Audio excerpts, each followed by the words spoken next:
Seri 4 Pedang Kayu Harum. Pendekar Lembah Naga. Cerita, Ho Ping Hu. Audiobook, novel silat.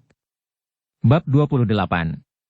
Hantaman tongkat dan tamparan tangan itu tepat mengenai punggung dan tengkuk Chia Keng Hong hampir berbareng, akan tetapi kedua orang penyerang gelap itu terkejut setengah mati. Tongkat di tangan Hek Hiat Moli patah menjadi dua potong, sedangkan Kim Hong Liu Nio merasa betapa telapak tangan kanannya panas dan nyeri bukan main. Mereka terkejut dan meloncat mundur. Ketika menerima pukulan-pukulan tadi, Chia Keng Hong dalam keadaan samadhi yang amat mendalam, akan tetapi sebagai seorang ahli silat yang tingkatnya sudah amat tinggi, apalagi karena dia telah menguasai Tikai Beng dengan sempurna, maka tubuhnya dapat secara otomatis menjaga diri dan begitu pukulan-pukulan itu tiba, tenaga singkangnya sudah bergerak dan menolak dan mengejutkan kedua orang lawannya, namun sesungguhnya dia telah menderita luka-luka yang hebat di dalam tubuhnya. Pukulan tongkat dan hantaman tangan guru dan murid tadi hebat bukan main dan takkan dapat tertahan oleh seorang ahli yang bagaimana kuat pun. Jangankan pukulan itu diterima oleh Chia Keng Hong dalam keadaan tidak sadar, bahkan andai kata diterimanya dalam keadaan sadar sekalipun, tentu dia akan terluka hebat. Akan tetapi hal ini tidak diketahui oleh Kim Hong Liu Nio dan gurunya, maka mereka berdua terkejut bukan main. Kim Hong Liu Nio menjadi makin jerih. Akan tetapi Hek Hiat Moli yang sudah marah bertemu dengan seorang di antara musuh-musuh utamanya itu, kini sudah menerjang maju lagi dengan tongkatnya. Tubuh Chia Keng Hong yang masih bersila tadi, kini melayang turun dari atas batu dan dengan dorongan-dorongan kedua tangannya, dia membuat guru dan murid itu terhuyung ke belakang. Pendekar tua itu memaksa dirinya untuk menggunakan sinkang yang hebat, dan hal ini makin membuat luka-lukanya di dalam tubuh menjadi parah. Dia maklum akan hal ini, akan tetapi dia tahu pula bahwa tanpa memamerkan kekuatan sinkangnya dia tidak akan dapat membikin jerih dua orang lawan tangguh ini, dan untuk mengadu silat, dia merasa bahwa dia tidak akan dapat bertahan lama dengan luka-luka hebat itu. Untuk menambah kekuatannya, Chia Keng Hong mengeluarkan suara melengking dahsyat dan kembali kedua tangannya mendorong ke arah dua orang lawannya dan kembali guru dan murid itu terhuyung ke belakang, biarpun mereka sudah mencoba untuk mempertahankan diri. Suara melengking itu mengejutkan belasan orang anggota Qin Ling Pai yang sedang berkunjung dan berkumpul di dalam ruangan besar, juga terdengar pula oleh Xin Liong. Mereka semua menjadi terkejut dan cepat-cepat mereka berlarian menuju ke kebun di belakang. Ketika melihat betapa ketua Qin Ling Pai itu sedang bertanding dan dikeroyok oleh seorang wanita cantik dan seorang nenek tua bermuka hitam, mereka terkejut sekali dan tidak berani sembarangan turun tangan tanpa ada perintah dari guru besar itu.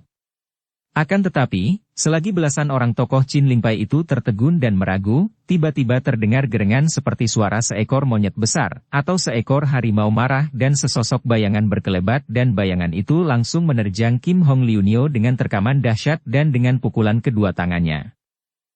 Semenjak dia kecil, Xin Liong sudah seringkali melihat orang-orang yang disayangnya dibunuh orang tanpa dia mampu membantu atau mencegah kejadian itu.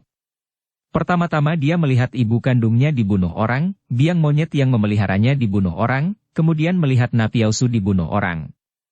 Kini, melihat kakek yang amat disayangnya itu diserang oleh dua orang ini, apalagi mengenal bahwa seorang di antara mereka yang menyerang kakeknya adalah Kim Hong Liu Nio, wanita yang bukan hanya telah membunuh ibu kandungnya akan tetapi yang sudah sering menyiksanya, dia menjadi marah sekali dan timbullah sifat liarnya.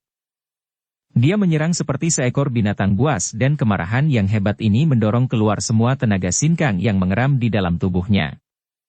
Melihat Xin Liong, wanita itu mengenalnya dan tentu saja memandang rendah, bahkan menyambut terjangan Xin Liong itu dengan hantaman tangan kirinya. Des! Ih! Tubuh Kim Hong Liu Nio terlempar dan bergulingan, lalu dia meloncat bangun, mukanya pucat dan matanya terbelalak.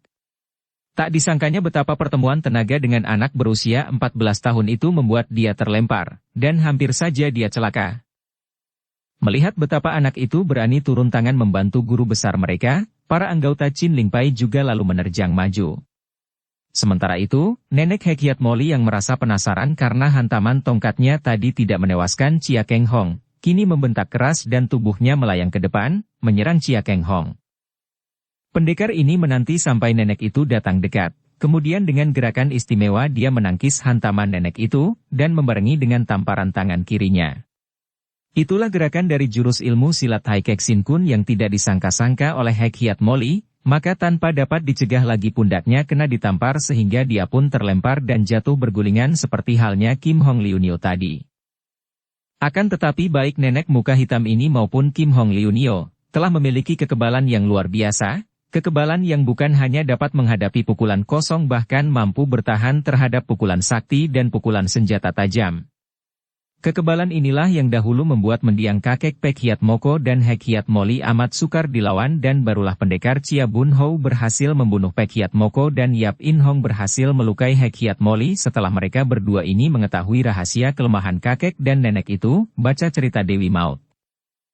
Chia Keng Hong sudah mendengar dari putranya bahwa nenek ini memiliki kelemahan di telapak kakinya, akan tetapi karena dia sendiri sudah terluka hebat, maka tidak mudah baginya untuk menyerang tempat berbahaya lawan ini. Apalagi hantaman-hantaman yang dilakukannya tadi menggunakan sinkang pula sehingga keadaannya menjadi makin parah dan hampir saja dia tidak kuat berdiri lagi. Hanya dengan paksaan dan pengerahan tenaga terakhir dia masih mampu menghadapi lawan. Kini para anggota Chin Ling Pai sudah mengeroyok nenek dan wanita cantik itu, dan Sin Leong yang terutama sekali menerjang dan mendesak Kim Hong Liunio yang dibencinya. Melihat betapa kakek Chia Keng Hong benar-benar lihai bukan main, kini ditambah pula oleh orang-orang Chin Ling Pai, nenek dan muridnya itu mulai merasa gentar.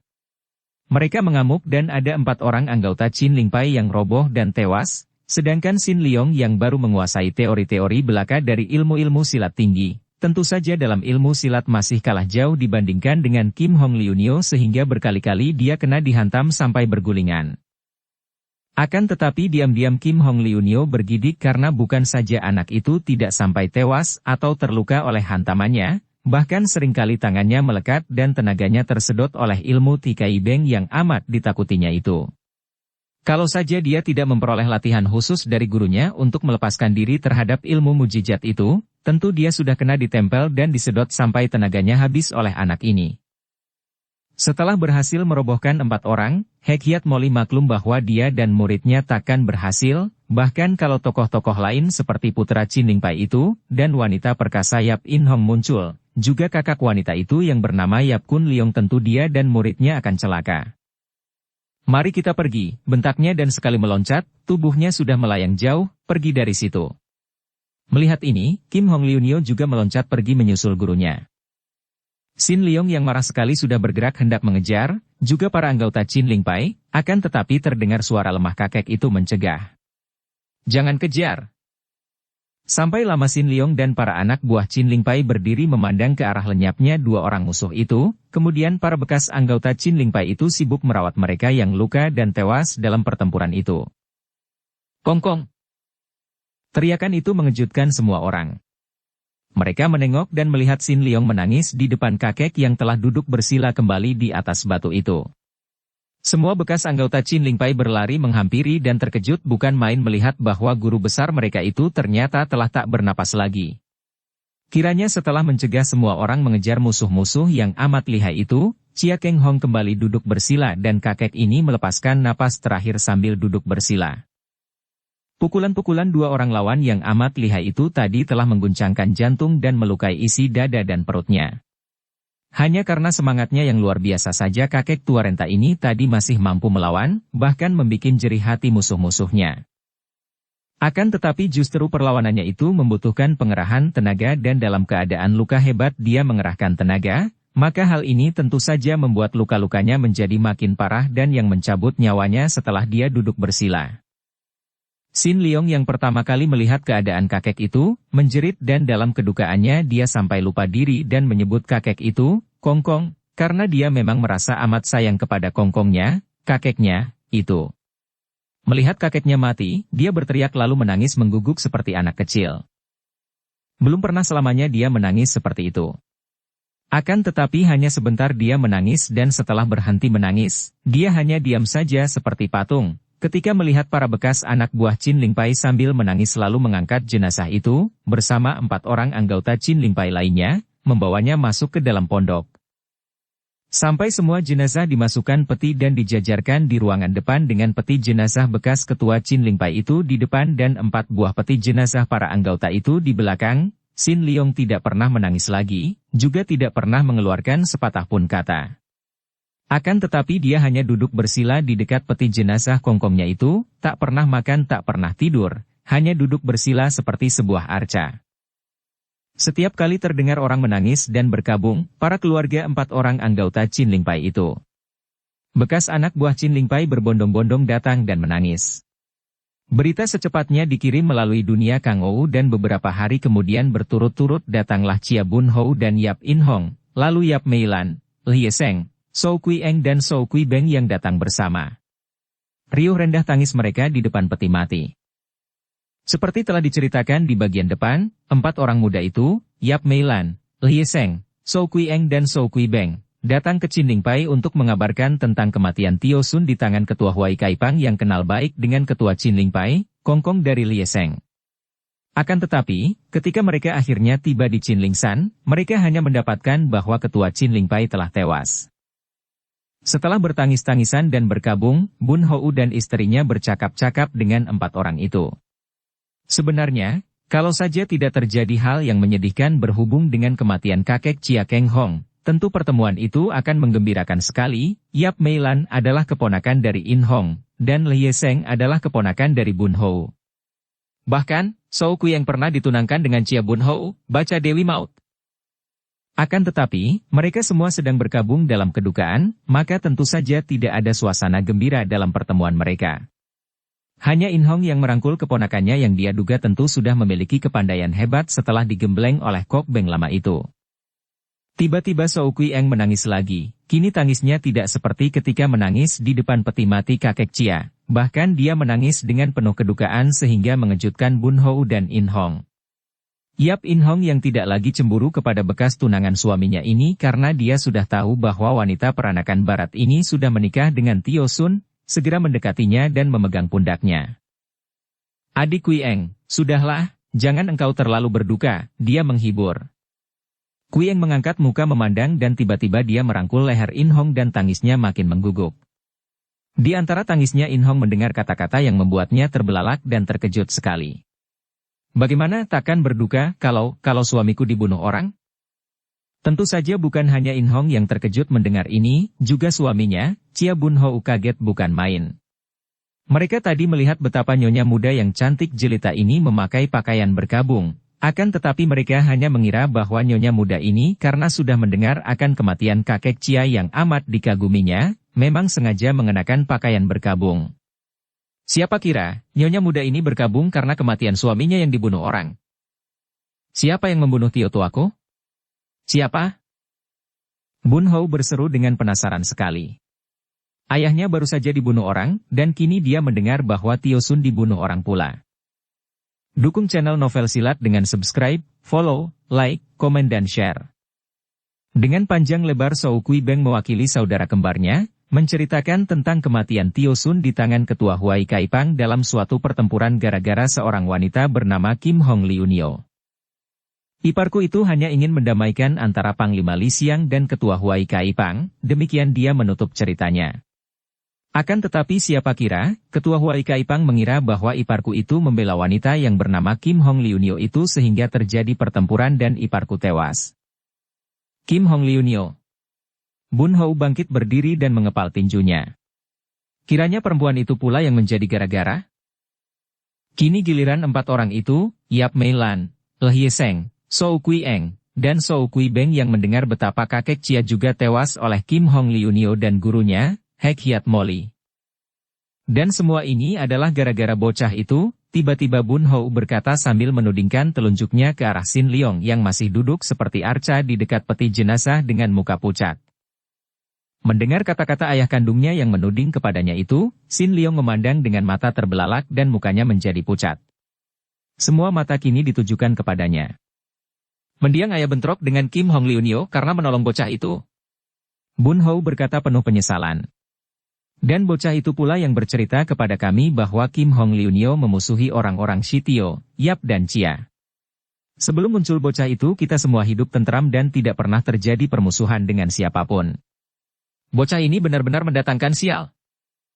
Yap In Hong menyentuh lengan suaminya yang sedang dicekam kedukaan dan kemarahan itu, lalu dia menghampiri Sin Leong dan bertanya. Sin Leong, menurut keterangan para anggota Qin Lingpai nenek itu berwajah hitam. Engkau yang mengenal Kim Hong Liunio, tentu engkau tahu pula siapa nenek yang datang bersama wanita itu? Apakah benar dia itu Hek Hiat Molly?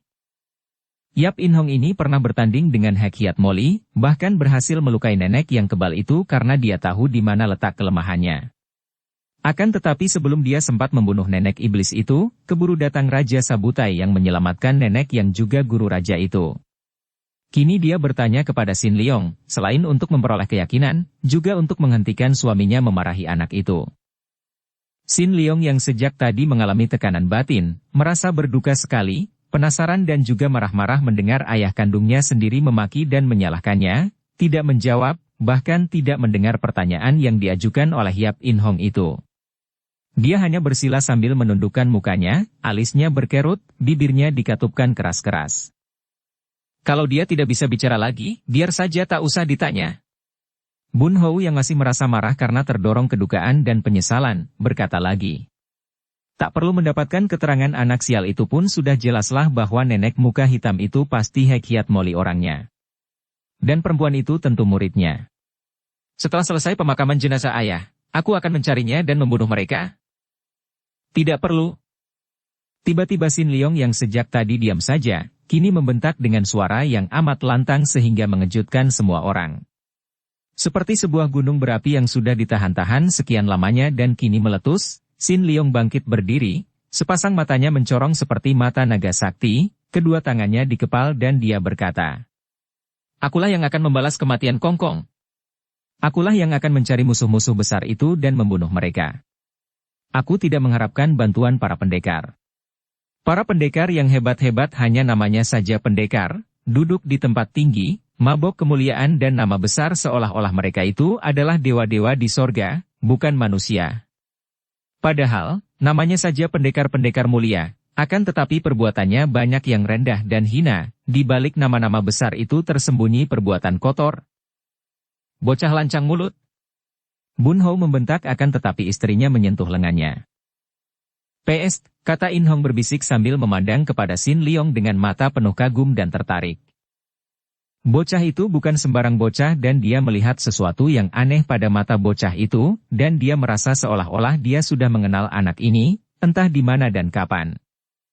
Para pendekar merasa bahwa mereka itu orang-orang paling mulia, paling suci, paling terhormat dan paling tinggi, paling hebat. Semua itu hanya untuk menyembunyikan perbuatan-perbuatan mereka yang kotor dan tidak bertanggung jawab. Biarlah aku seorang yang akan membalas dendam, aku yang akan mencari mereka itu dengan taruhan nyawaku, jangan ada yang turut campur." Setelah mengeluarkan kata-kata sebagai peluapan rasa marah dan penasarannya itu, Sin Leong terisak sekali lalu duduk bersila lagi di dekat peti jenazah, menunduk dan apapun yang akan dilakukan orang kepadanya, jangan harap dia akan mau membuka mulut lagi. Dia sudah menyampaikan isi hatinya yang penuh penasaran.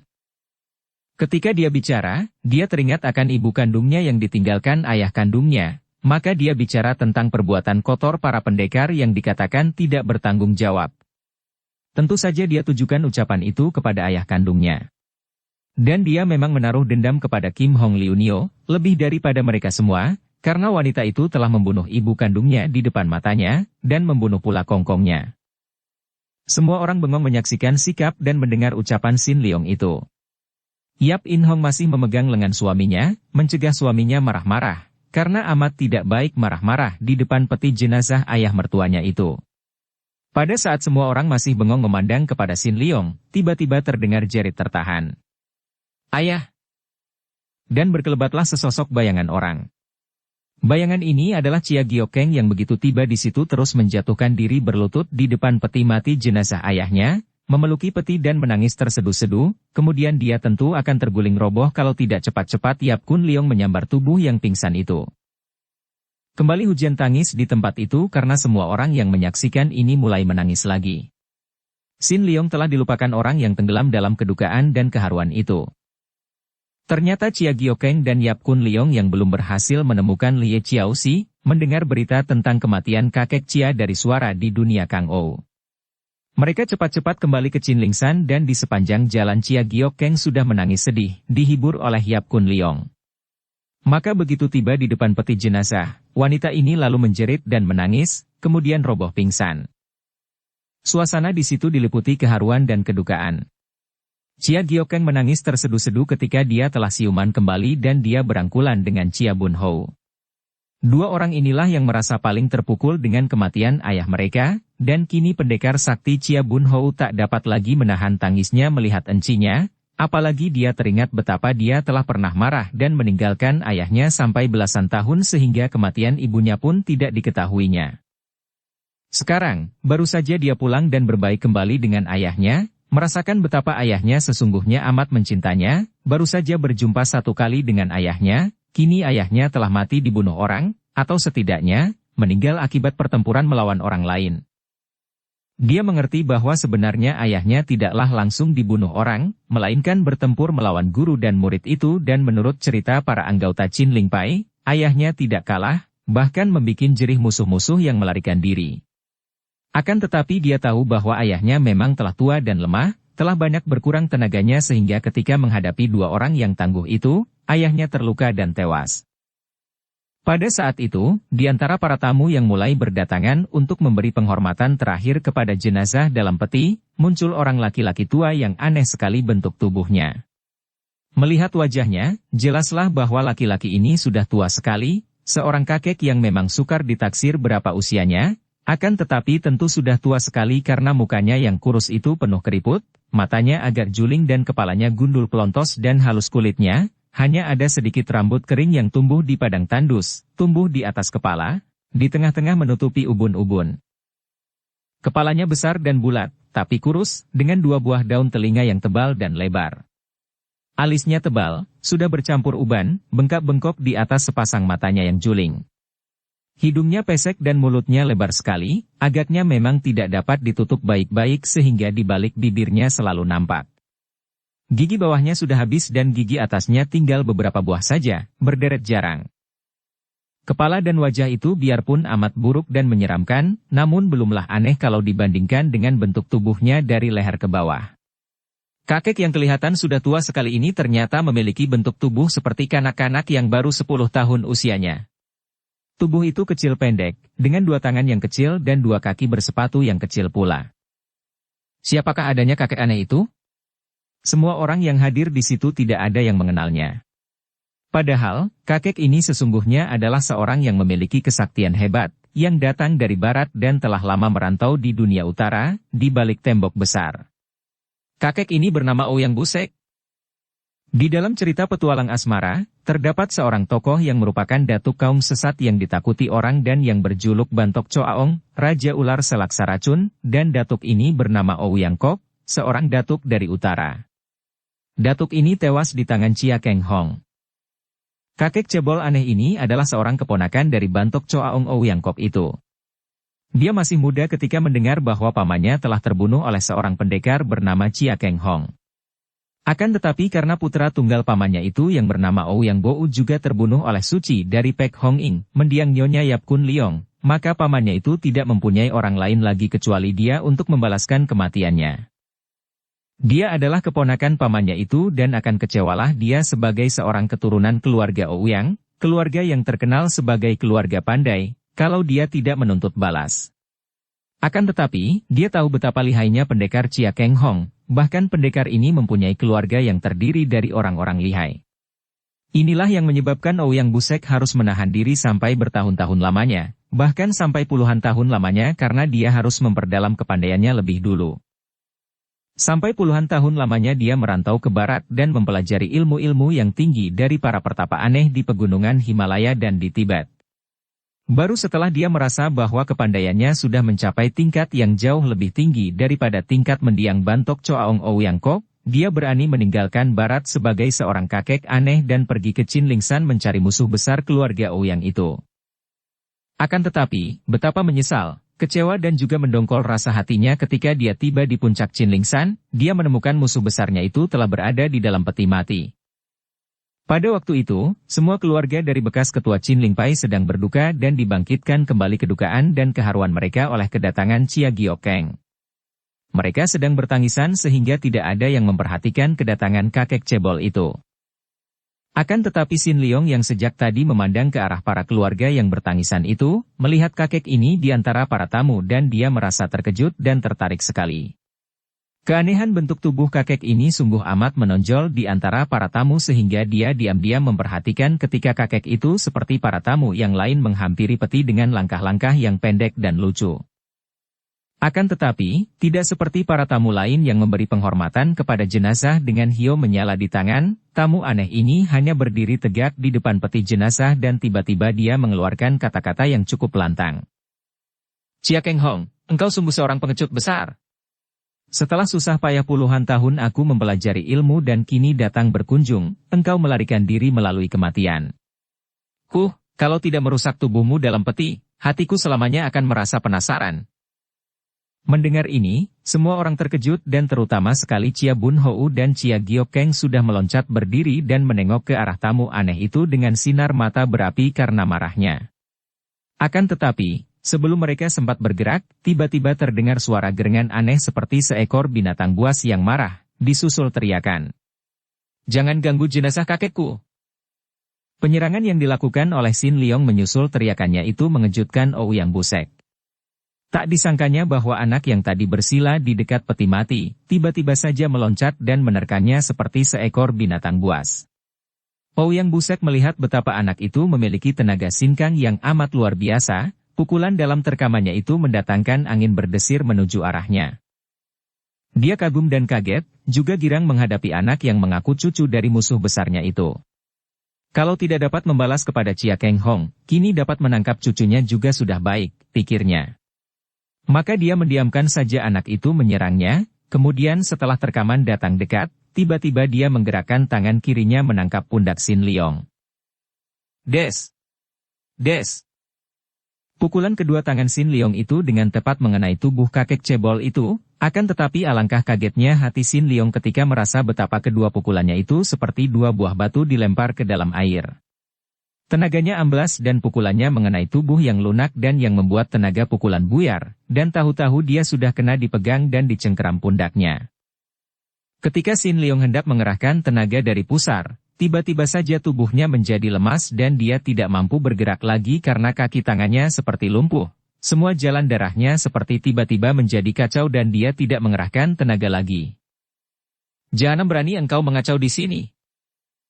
Bun Hou sudah membentak dan sambil meloncat dia telah mengirim pukulan jarak jauh ke arah kakek cebol itu. Melihat ada pukulan jarak jauh yang mengeluarkan suara mencicit seperti itu, Ouyang Busek terkejut dan kagum. Hebat, pikirnya dan dia menggunakan tangan kirinya mengebut. Dua tenaga sakti bertemu di udara dan biarpun kakek cebol itu berhasil menangkis pukulan Bun Hou, namun dia terkejut karena tangan kirinya tergetar. Pada saat itu, terdengar bunyi lengking nyaring dan Yap In Hong sudah menyerang dari depan. Kembali kakek itu melihat tenaga dahsyat sekali seperti angin puyuh menerjangnya. Dia pun cepat menggerakkan tangan kirinya mengebut dan kembali pukulan In Hong yang dilakukan sambil menerjang ke depan itu dapat ditangkisnya, dan juga sekali ini Ouyang Busek terkejut karena wanita cantik itu memiliki tenaga yang tidak kalah dahsyatnya dibandingkan dengan penyerang pertama. "Orang tua, siapa engkau dan mengapa engkau berani mengacau di sini?" Tiba-tiba terdengar bentakan halus dan Ouyang Busek makin kaget karena tahu-tahu suara itu telah berada di belakangnya dan ketika dia membalik, dia melihat seorang laki-laki gagah berusia kurang dari 50 tahun yang gerakannya mendatangkan angin dahsyat ketika orang itu mengulurkan tangan menepuk ke arah pundaknya. Ternyata orang ini pun lihai bukan main, dapat bergerak tanpa diketahuinya, bahkan gerakan tangannya itu sama sekali tidak mendatangkan angin atau suara ketika menuju ke pundak. Tahu-tahu sudah dekat dan mengandung kekuatan dahsyat. Cepat dia mengelak dan meloncat mundur. Ketika dia melihat mereka itu menghampirinya dari depan dengan langkah-langkah ringan dan pandang mata penuh kemarahan, dia menjadi jerih juga. Bukan main, pikirnya. Keluarga Chia ini memang hebat. Kalau hanya melawan mereka satu demi satu, tentu saja dia tidak akan gentar. Akan tetapi kalau harus menghadapi pengeroyokan orang-orang yang memiliki kepandaian seperti mereka, biarpun dia sudah memiliki kesaktian hebat, dia tahu bahwa akhirnya dia yang akan celaka. Hahaha. Berhenti kalian semua. Kalau tidak, serangan kalian akan mengenai tubuh anak ini. Dia mengangkat tubuh Sin Leong dan mempergunakan tubuh itu sebagai perisai. Melihat ini, Yap Kun Leong yang tadi merupakan penyerang terakhir, cepat berhenti dan demikian pula para pendekar itu berhenti melangkah. Mereka semua adalah orang-orang yang berjiwa pendekar. Biarpun mereka tidak senang kepada Xin Liong, akan tetapi mereka melihat betapa Xin Liong adalah orang yang pertama kali membela jenazah itu dan mungkin saja kakek cebol itu tadi sudah berhasil merusak jenazah kalau tidak dihalangi dan diserang oleh Xin Liong, maka kini mereka tidak berani turun tangan terhadap kakek itu yang sudah menawan Xin Liong. Kakek cebol itu jelas memiliki kepandaian tinggi, maka kalau mereka nekat menyerang dan kakek itu mempergunakan tubuh Xin Liong sebagai senjata atau perisai, tentu anak itu yang akan kena pukulan. Hahaha, dengarlah baik-baik, kalian keluarga dari Chia Keng Hong. Aku Ouyang Busek, mewakili keluarga Ouyang dan kedatanganku tadinya hendak menagih hutang nyawa kepada Chia Keng Hong. Akan tetapi dia sudah mati dan dia menebus dosanya dengan menyerahkan cucunya ini kepadaku. Hahaha, biarlah aku menerimanya dan hitung-hitung sudah lunas hutangnya kepada keluarga Ouyang. Setelah berkata demikian, kakek itu meloncat dan semua orang terkejut karena kakek itu ternyata dapat bergerak cepat bukan main. Loncatannya membawanya melayang jauh dan dia lalu melarikan diri sambil membawa Xin Liong. Yap Kun Liong mengerutkan alisnya. Ouyang. Ah, kiranya keluarga dari dia si jahat itu. Semua orang mendekati pendekar ini. Siapakah yang kau maksudkan, Yap Tuako? Tanya Bun Hou. Dahulu ada musuh besar ayahmu yang bernama Bantok Choaong Ouyang Kok, seorang di antara datuk-datuk kaum sesat dari utara. Ouyang Busek tadi tentu masih keluarganya yang datang untuk membalas dendam, jawab Yap Kun Liong. Dan dia telah membawa pergi Xin Liong. In Hong berkata dengan suara menyesal. Kita tidak mampu mencegahnya, kata pula Chia Giok Keng penasaran. Biarlah aku akan mengejarnya dan merampas kembali anak itu, ibu, kata Lie Seng dengan penuh semangat. Benar kata Sute, biarlah aku membantunya. Kami tentu akan dapat merampas kembali anak itu, ayah, kata Yap Meilan kepada ayahnya. Yap Kun Liong menggeleng kepalanya dan mengerutkan alisnya. Kukira tidak bijaksana itu. Merampas kembali anak itu dengan kekerasan bahkan mungkin akan membahayakan nyawa anak itu. Kurasa kakek cebol itu tidak akan membunuh anak itu, karena kalau dia berniat demikian, tentu tadi sudah dibunuhnya. Dia hanya ingin mempergunakan Xin Liong tadi sebagai sandera agar dia dapat lari dari sini dan mungkin dia hendak membalas dengan cara menculik anak itu agar kita menjadi berduka. Dia tidak tahu bahwa anak itu bukan keluarga Chia, bukan cucu dari musuh besarnya. Semua orang teringat kini betapa tadi Xin Liong berteriak agar kakek itu jangan mengganggu jenazah kongkongnya, jadi anak itu seolah-olah mengaku sebagai cucu Chia Keng Hong. Kakek cebol itu telah salah mengerti, mengira bahwa Xin Liong adalah cucu ketua Chin Ling Pai. Kalau begitu, biarkan sajalah, kata Bun Hou yang merasa tidak suka kepada anak itu. Anak itu hanya mendatangkan sial belaka, bahkan urusan sampai berlarut-larut, keluarga kita terperosok ke dalam permusuhan pula. Sampai-sampai ayah turun tangan dan menghadapi lawan, semua adalah gara-gara bocah itu. Biarlah, memang dia lebih pantas berdekatan dengan orang-orang macam kakek iblis tadi. Semua orang tidak ada yang mau membantah, karena mereka pun tidak mengenal siapa sebenarnya Xin Liong, anak yang demikian disayang oleh mendiang Chia Keng Hong sehingga ditarik sebagai muridnya. Mereka semua sama sekali tidak pernah menduga bahwa anak yang bernama Xin Liong itu oleh kakek Chia Keng Hong telah dipilih untuk menjadi ahli warisnya dan telah diberi pelajaran seluruh ilmu yang dimilikinya, walaupun sebagian besar hanya baru dipelajari teorinya saja. Dan tentu saja mereka, terutama Bun Hou, tidak pernah mimpi bahwa anak itu adalah benar-benar cucu dari ayahnya, karena anak itu adalah anak kandungnya. Kita tinggalkan keluarga yang masih berkabung dan yang sebentar saja sudah melupakan Xin Liong yang diam-diam tidak mereka sukai itu, dan mari kita mengikuti pengalaman Xin Liong yang dilarikan oleh kakek cebol yang amat sakti itu. Ouyang Busek tertawa-tawa dengan hati puas. Dia telah memperlihatkan kepada semua keluarga musuhnya, juga kepada para tamu yang terdiri dari orang-orang Kang Ou, bahwa keluarga Ouyang bukanlah keluarga yang lemah. Bahwa keluarga Ouyang tidak melupakan penghinaan yang ditimpakan orang kepadanya bahwa hari ini keluarga Ouyang telah membalas sakit hati keluarga itu dengan menculik cucu dari ketua Chin Ling Pai. Akan tetapi terjadi keanehan dalam perasaan hatinya terhadap Xin Liong.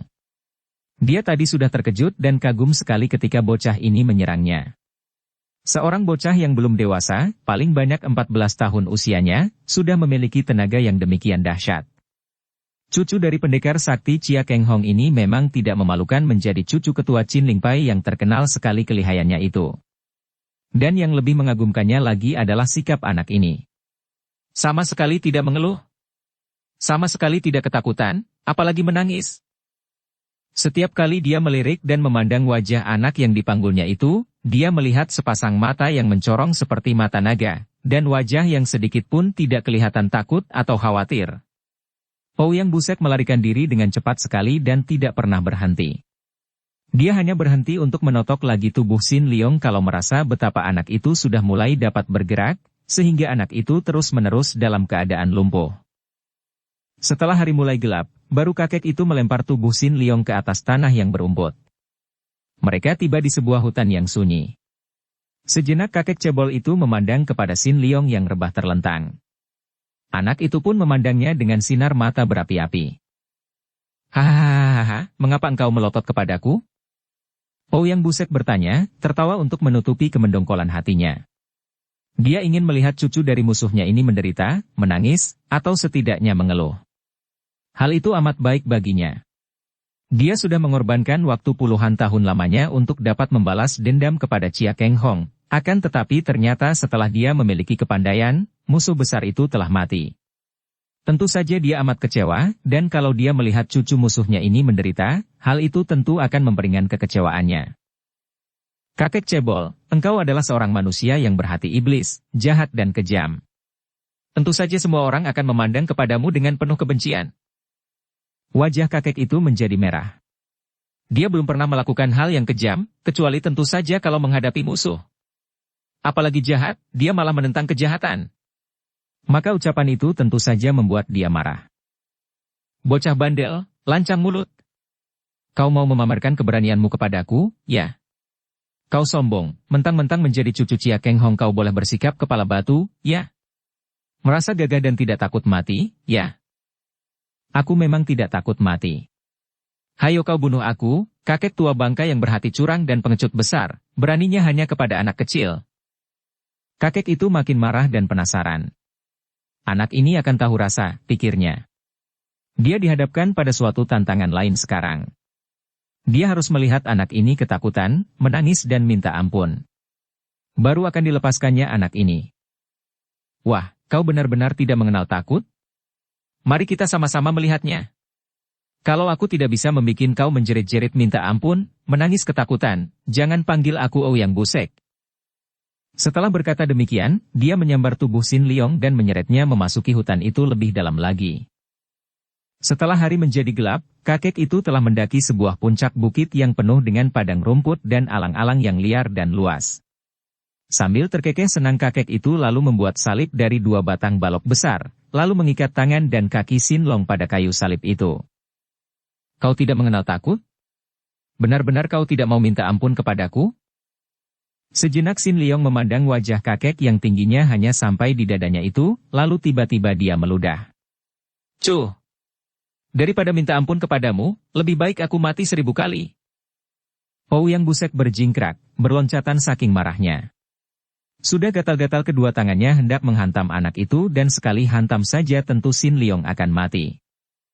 Begitu, ya? Nah, kau boleh mati 1000 kali, selaksa kali, teriak kakek itu dengan marah dan dia lalu meninggalkan Sin Liong yang terbelenggu di atas kayu salib dengan kedua lengan terpentang itu. Malam itu bulan hanya muncul 1/4 bagian saja. Cuaca remang-remang menyeramkan, apalagi ditambah dengan suara angin yang menggerakkan ujung rumpun ilalang dan yang mengeluarkan bunyi mengerikan, seolah-olah semua iblis dan setan berkeliaran di tempat itu. Malam makin larut dan di langit terdapat banyak awan berarak. Sin Liong menengadah dan memandang ke atas. Awan-awan itu membentuk makhluk-makhluk aneh dan berarak perlahan-lahan menuju bulan. Kalau awan-awan itu melintasi bulan, maka cuaca menjadi gelap remang-remang dan nampak betapa bayangan bulan sepotong itu seperti berlari cepat di antara awan-awan yang sebentar-sebentar merubah bentuknya. Bukan main indahnya. Sin Liong hampir lupa bahwa dia sedang terbelenggu dan berada dalam keadaan tertotok lumpuh. Bahkan ada rasa gembira di dalam hatinya menyaksikan keindahan langit itu. Dan rasa gembira ini bukan hanya karena melihat pemandangan indah itu, melainkan juga oleh perasaan bahwa dia telah berkorban untuk kongkongnya. Dia tidak percuma menjadi cucu kakeknya yang gagah perkasa itu, dia telah membela nama kakeknya dan biarpun dia akan mati karenanya, dia merasa puas. Akan tetapi kalau dia teringat kepada ayah kandungnya dan semua keluarga kakeknya, dia merasa marah dan benci. Jelas bahwa ayah kandungnya itu benci kepadanya. Dia dilarikan musuh, namun tidak ada seorang pun di antara mereka yang memperdulikannya. Dia juga tidak butuh dengan pertolongan mereka. Keangkuhan dan perasaan tinggi hati ini memenuhi benak dan hati Sin Leong. Tidak, dia tidak membutuhkan mereka. Tiba-tiba, di antara suara desir angin yang menggerakkan ujung rumpun ilalang di sekelilingnya, terdengar suara aneh. Suara melengking nyaring yang makin lama makin keras, yang datangnya dari arah kanan.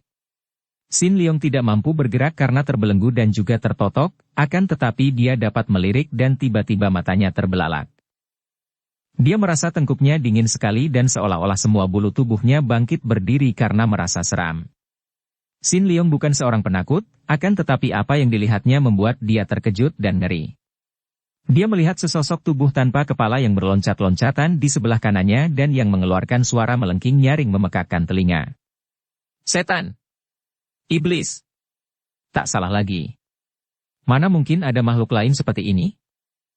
Akan tetapi, Sin Leong adalah seorang anak yang memiliki kekuatan luar biasa. Dia tabah dan sebentar saja rasa kaget dan ngerinya telah mereda, bahkan kini dia memandang dengan penuh perhatian karena amat tertarik.